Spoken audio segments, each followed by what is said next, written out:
지난 4월 10일에 경기도 광주시에 있는 어느 도로에 비탈길에 트럭을 세워놨는데 운전자가 내린 사이에 제동 장치가 풀리면서 거기에 내리막길로 내리다른 그런 사고가 일어났습니다. 아마 그대로 뒀으면 엄청난 사고가 일어났을 텐데요. 그 차가 막 미끄러져 내려가는 그 순간에 그걸 본 어떤 시민이 죽기 살기로 달려가서 달리는 차의 문을 열고 그 차에 뛰어올라서 브레이크를 잡아가지고 차를 멈추어 세웠다는 뉴스를 보았습니다. 그 시민은 그 과정에서 발목이 탈골되는 큰 어려움을 겪었지만 그래도 엄청난 사고를 막아냈던 것입니다. 저는 오늘 본문을 읽으면서 그때 그 뉴스가 생각이 났습니다. 지금 엄청나게 달리는 폭주 기관차와 같이 달리는 한 사람이 있습니다. 바로 사울입니다. 그는 닥치는 대로 예수 믿는 사람을 잡아와서 감옥에 가두고 때로는 그들을 죽이는 자리에 서 있기도 했습니다. 사도행전 8장 3절에 보면 바울의 이런 행동에 대해서 이렇게 이야기합니다. 사울이 교회를 잔멸할새 각 집에 들어가 남녀를 끌어다가 옥에 넘기니라. 여기 잔멸할새라는 말은 주로 어떨 때 쓰는 단어인가 하면요, 시편 80편 13절에 보면 포도원에 들어간 멧돼지가 막 돌아다니면서 그 포도원을 황폐화시키는 그런 장면을 묘사하는 단어예요. 그러니까 아까 말한 그 자동차는 그냥 기계니까 그냥 저절로 미끄러져 내려갔다면 사울은 그런 정도가 아니라 아주 죽기 살기로 작정하고 썩난 멧돼지가 그냥 포도원을 막 다 황폐화시키는 것처럼 예수 믿는 사람들을 잡아 죽이고 가두는데 씩씩거리며 달려갔다는 것이죠. 계속 그냥 뒀으면 아마 엄청난 피해가 일어났을 겁니다. 그는 지금 예루살렘에서 이런 일을 하다가 그게 다 성에 차지 않아서 이제는 다메섹이라는 동네로 가서 예수 믿는 사람을 잡아오려고 지금 씩씩거리면서 달려가는 중입니다. 그런데 주님께서 그를 멈추어 세우셨습니다. 더 이상 달려가지 못하게 그를 멈추게 하셨습니다. 그냥 멈추게 하신 걸로 끝난 게 아니라 그의 방향을 바꾸셨고 이제는 반대 방향으로 달려가게 하셨습니다. 핍박하던 사람에서 핍박받으며 전도하는 사람으로 바뀌게 된 이야기가 오늘 본문에 나옵니다. 보통 우리가 역사를 이야기할 때 BC, AD 이런 표현을 씁니다. 예수님 태어나기 전에 역사를 BC라고 하고 그 이후를 AD라고 표현하죠. 역사가 이렇게 BC와 AD로 나누어지는 것처럼 이 사울이라는 사람의 인생도 이 사도행전 9장에 나오는 이 사건을 기준으로 그 이전의 사울과 그 이후의 사울로 완전히 나누어집니다. 우리는 그 이후의 사울을 주로 바울이라고 부르는데요. 그만큼 그 사도행전 9장이 오늘 본문에 나오는 이 사건이 엄청난 사건이었습니다. 사도행전에 보면 오늘 본문 말고도 그가 이 이야기를 다른 사람들에게 하는 내용이 두 번이나 더 나옵니다. 주로 재판받는 자리에서 왜 자기가 이런 일을 하고 있는지를 설명하기 위해서 그는 오늘 본문의 이 사건을 이야기합니다. 보통 사람들이 자기 인생에 굉장히 충격적인 사건이 있으면 자주 그 이야기를 하게 됩니다. 옛날 우리 할아버지 할머니들은요 6.25 이야기를 많이 했던 것 같습니다. 그때 막 포탄이 터지고 내 동생이 피난 가다가 죽고 우리 삼촌이 끌려가고 막 그때 우리가 배를 쩔쩔 구르면서 남쪽으로 피난 가고 뭐 수많은 이야기들을 그냥 뭐 기회만 되면 그 얘기를 이제 그 얘기 좀 그만하세요 할 때까지 합니다. IMF 때 엄청난 경제적인 어려움을 당한 사람들은 또 그 IMF 이야기를 그렇게 많이 합니다. 여러분 남자들이 제일 많이 한 얘기 뭔 것 같습니까? 그거 이해해 주셔야 됩니다. 얼마나 그때 힘들었으면 막 입만 열면 그 얘기합니다. 그래서 남자들 사이에서는 어쩌다 군대 얘기 나오면 그냥 1시간은 그냥 할 얘기가 나옵니다. 그만큼 자기 인생에서 힘들었던 이야기고 어쩌면 자기 인생이 중요한 어떤 변수가 되었던 사건이기 때문에 그렇게 이야기하는 거죠. 바울이 그렇게 지금 그때 이야기를 열심히 하고 있습니다. 오늘 본문의 이야기는 정말 열심으로 달려갔던 바울을 멈추어 세우게 하신 예수님의 열심 이야기를 담고 있습니다. 바울의 열심과 예수님의 열심이 만났는데 바울도 보통 열심이 아니었는데 예수님의 열심이 바울의 열심을 이긴 이야기가 오늘 본문에 나오고 있습니다. 열심이라는 이 단어를 한자어로 보면 더울 열자의 마음심자예요. 사람들이 뭔가 열심히 한다 할 때 그건 뭔가 하면 마음이 더워져서 마음이 뜨거워져 가지고 거기에 맞게 자기가 행동을 할 때 사람들은 열심히 있다 이렇게 이야기하는 거죠. 중요한 거는 무엇이 그의 마음을 데웠느냐 하는 거예요. 무엇이 그의 마음을 뜨겁게 했느냐. 어떨 때는 이상한 쪽으로 뭔가 마음이 뜨거워져서 막 열심을 내기도 하고요. 어떨 때는 바른 방향으로 마음이 뜨거워져서 열심을 내기도 하는 거죠. 여러분 장발장 이야기 아시죠? 레미제라블. 그 소설에 보면 두 가지 어떤 사람의 마음을 뜨겁게 만든 두 가지 이야기가 팽팽하게 이렇게 계속 이어져 갑니다. 하나는 거기에 나오는 어떤 경찰관 자베르 경감이라고 하는 사람이 보여주는 태도인데요. 그 사람의 마음을 뜨겁게 한 건 뭔가 하면 죄를 지은 사람은 반드시 벌을 받아야 된다. 그래서 그걸 끝까지 밝혀내기 위해서 장발장이 새로운 모습으로 변화되어서 정말 선을 행하고 좋은 사람으로 살아가지만 저는 분명히 나쁜 놈이야. 끝까지 그를 추격하는 자베르 경감의 이야기가 나옵니다. 그런가 하면 장발장의 마음을 뜨겁게 했던 사건이 있었습니다. 자기가 사제관에서 은촛대를 훔쳐 나오는데 그러다 잡혔는데 그 신부가 와서 그를 용서해주고 끝까지 품어주는 그 사랑이 그의 가슴에 불을 질렀습니다. 그래서 장발장의 그 나머지 인생은 어떻게 하면 나도 이 사랑을 흘려보낼까, 그게 그의 가슴을 뜨겁게 만들었던 거죠. 한편으로는 증오, 한편으로는 사랑이라는 두 주제가 계속해서 충돌하는데 결국 이 장발장 이야기도 사랑이 이긴다라는 것을 보여주고 있습니다. 자, 먼저 저는 오늘 이 본문에서 사울의 열심을 먼저 좀 살펴보고 싶은데요. 사도행전에서는 사울이 얼마나 열심으로 달려갔는지를 보여주는 몇 가지 사건들이 나옵니다. 제일 중요한 사건은 역시 스데반의 순교 사건입니다. 스데반이 순교당하는 현장에서 사람들이 돌을 들어서 스데반에게 막 던질 때 그들의 옷이 막 치렁치렁하니까 걸거적거리니까 이 옷을 벗어가지고 어떤 청년의 발 앞에 두고 돌을 던졌다는 얘기가 나와요. 그때 그 옷을 맡아주었던 사람이 누군가 하면 사울입니다. 사실 그 옷을 맡아주는 그 사람은 그냥 그 전체 사건에서 한 귀퉁이에 서 있는 사람이 아니라 사실은 그 현장의 책임자였던 거죠. 사울이 스데반을 죽이는데 제일 앞장섰던 사람입니다. 그리고 8장 1절에 보면 그는 스데반의 죽음을 마땅히 여겼다 이런 표현이 나옵니다. 죽을 놈이 죽었다 이렇게 생각했던 거죠. 8장 3절에 보면 이제 구체적으로 이야기 나옵니다. 그가 각 집에 들어가 남녀를 끌어다가 옥에 넘겼다 이런 이야기가 나옵니다. 각 집에 들어가서 남녀를 잡아 끌어 옥에 넘겼다는 말은 무슨 말인가 하면 그 당시에는 요즘처럼 예배당이 없었습니다. 십자가가 걸려있고 누가 봐도 교회 건물인 그런 예배당이 없었고 가정에 모여서 예배를 드렸습니다. 자, 그렇다면 어느 집에 모여서 누가 예배를 드리는지 어떻게 알까요? 그냥 언론 봐서는 모릅니다. 어떤 정보가 필요합니다. 그리고 그 현장을 급습해야 됩니다. 그런데 사울이 그렇게 했다는 거죠. 어느 집에서 사람들이 예배를 드리는지, 몇 시에 모이는지, 몇 사람이 모이는지 정보를 입수하고 그냥 벼락같이 들이닥쳐서 그들을 잡아갔다는 거죠. 남자고 여자고 가리지 않고 잡아갔습니다. 굉장한 열심을 냈던 거죠. 그리고 오늘 본문 1절, 2절에 보면 이런 말씀이 나옵니다. 우리 같이 한번 읽어보겠습니다. 사울이 주의 제자들에 대하여 여전히 위협과 살기가 등등하여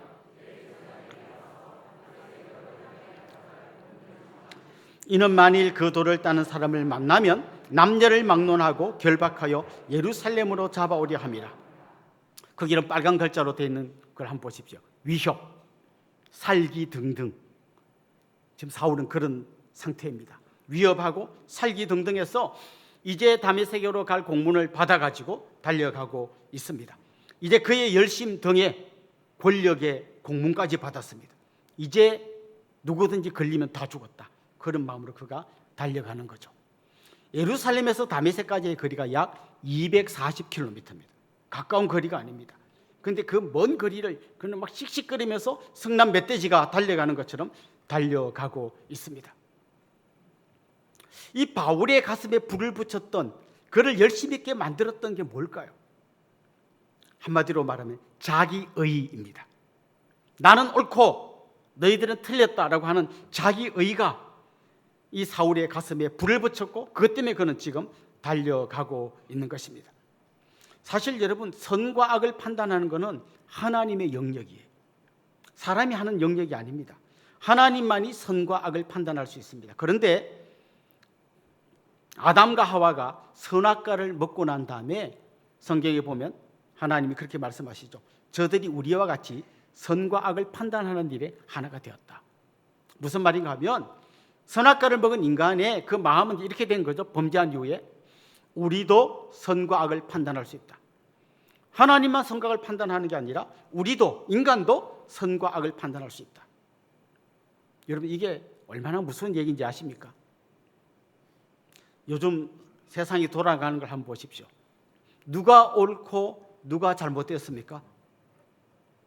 내가 옳고 나 빼고는 다 잘못되었다는 게 요즘 세상의 흐름입니다.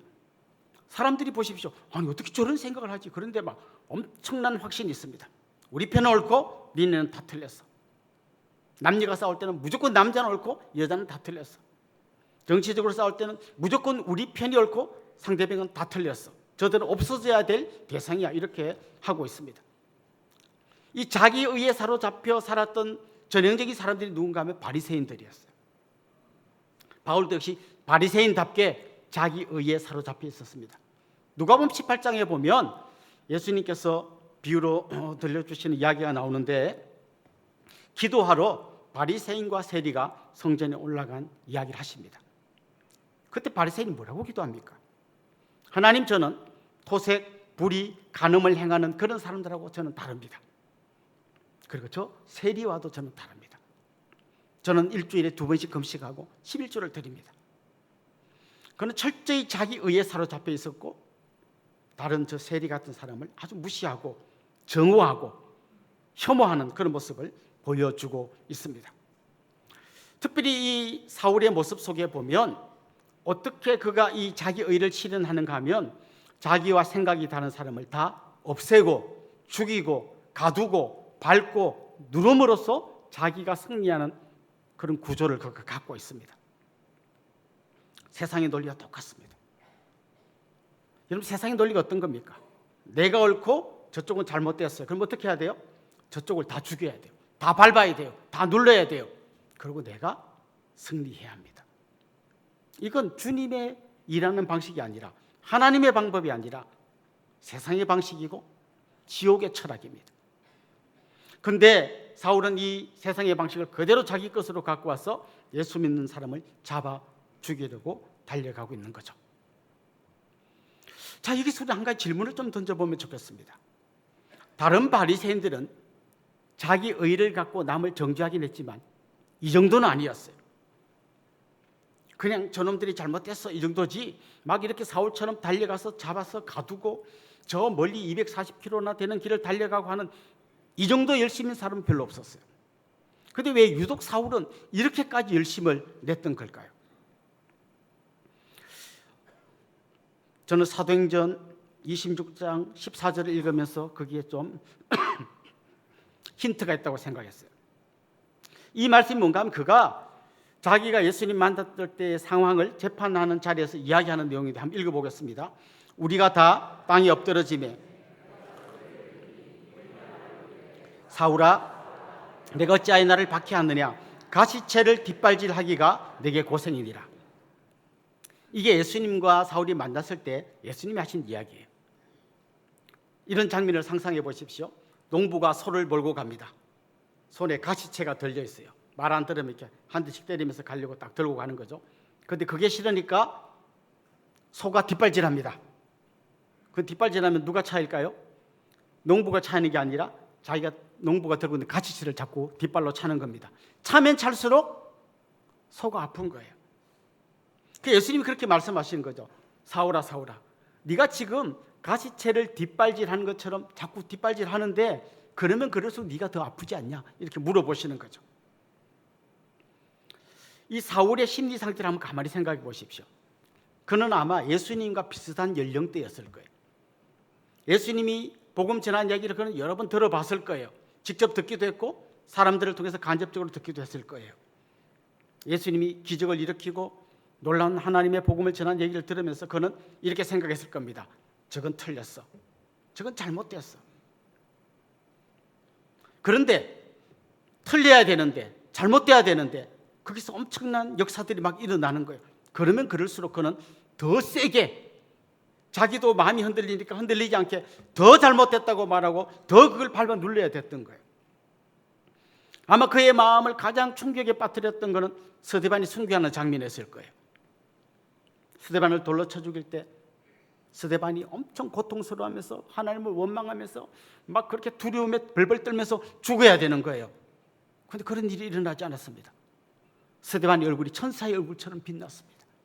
그의 눈이 열려서 보라, 하늘이 열리고 예수 그리스도께서 하나님 보좌우편에서 서서 나를 맞아주시는구나, 그런 얘기를 했어요. 그리고 심지어 자기에게 돌을 던지는 사람들을 용서해 달라고 기도하면서 너무나 평안하게 죽는 걸 그가 봤어요. 그러면 안 되는 거예요. 그는 두려워해야 되는 거예요. 벌벌 떨어야 되는 거예요. 하나님 원망해야 되는 거예요. 근데 그렇게 안 하고 자기 생각과는 정반대로 너무나 온화한 미소를 띠고 천사의 얼굴로 죽어가는 모습을 보면서 그의 마음속에는 더 큰 어떤 갈등이 일어났을 겁니다. 이건 아니야, 저렇게 죽으면 안 돼. 그래서 그는 더 열심히 핍박하고 더 열심히 뒷발질을 하면서 가시체를 발로 차면서 달려갔던 것이죠. 칼 융이라는 심리학자가 이런 말을 했습니다. 광신적 행위는 은밀한 의심들을 보상하려는 사람들에게서만 발견된다. 막 광신적으로 뭔가 하는 사람은 그 마음속에 뭔가 다른 의심이 자꾸 생기기 때문에 그걸 누르려고 더 광신적으로 행동한다는 거예요. 아마 사울이 그랬을 겁니다. 그는 그의 마음속에 일어나는 여러 가지 갈등, 자기가 옳고 저들이 잘못됐는데 잘못됐던 것처럼 생각되는 그 사람들이 더 아름다운 모습으로 살아가는 걸 보고 이건 아니야, 자꾸 눌러서 그 의심을 이기려고 했던 것이죠. 사랑하는 성도 여러분, 열심 있는 것은 다 좋은 게 아닙니다. 열심보다 더 중요한 건 제대로 된 일에 열심을 내야 되는 겁니다. 제대로 된 것 때문에 우리 가슴이 뜨거워져야 되는 겁니다.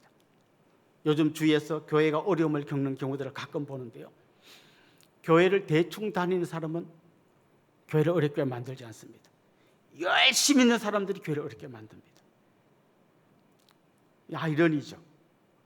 내 열심이 주님의 열심을 앞서기 시작하면 그때부터 교회는 어려움에 빠집니다. 오늘 사울이 자기 빼고는 다 틀렸다고 생각하고 자기 의에 사로잡혀서 다른 사람을 다 없애고 누르고 자기가 승리하려고 하는 이 열심이 결국은 주님의 일을 엄청나게 방해했다는 것을 오늘 본문이 보여주고 있습니다. 자, 그런데 이렇게 열심으로 달려가는 사울을 예수님이 온몸으로 막아서셨습니다. 주님은 이 사울의 열심보다 몇 배의 열심으로 그를 계속해서 추격해 오고 있었습니다.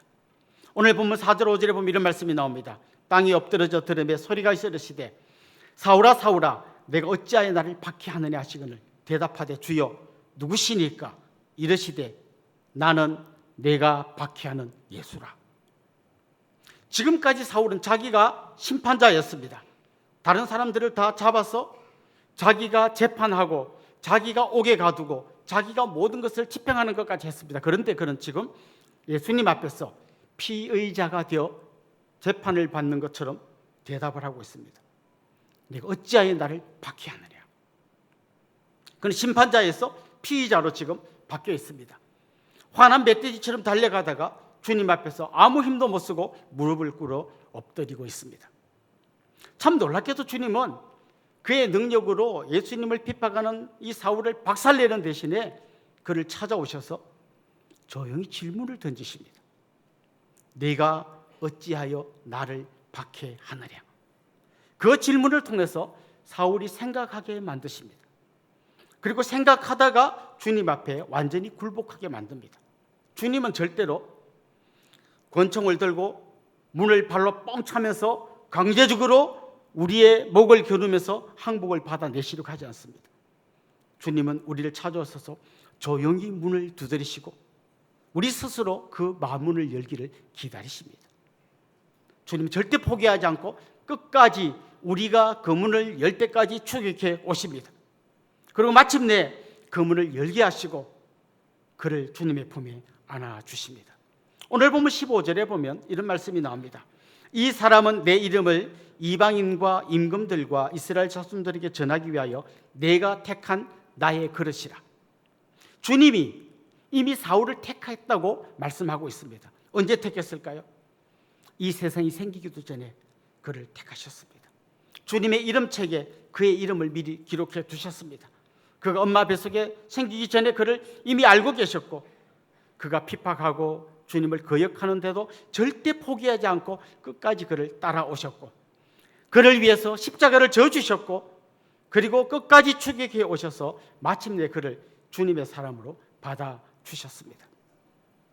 사울이 남을 죽임으로써 자기가 승리를 쟁취하려고 했다면 예수님은 자기가 죽음으로써 수많은 사람을 살리려는 그런 열심으로 그를 따라오셨습니다. 요나가 하나님 명령 거역하고 엉뚱한 방향으로 갈 때 끝까지 그를 따라가셔서 그를 붙드셔서 다시 복음 전하는 자로 세우셨던 것처럼 예수님은 끝까지 사울을 추격해 오셔서 마침내 그를 주님의 사람으로 바꾸셨습니다.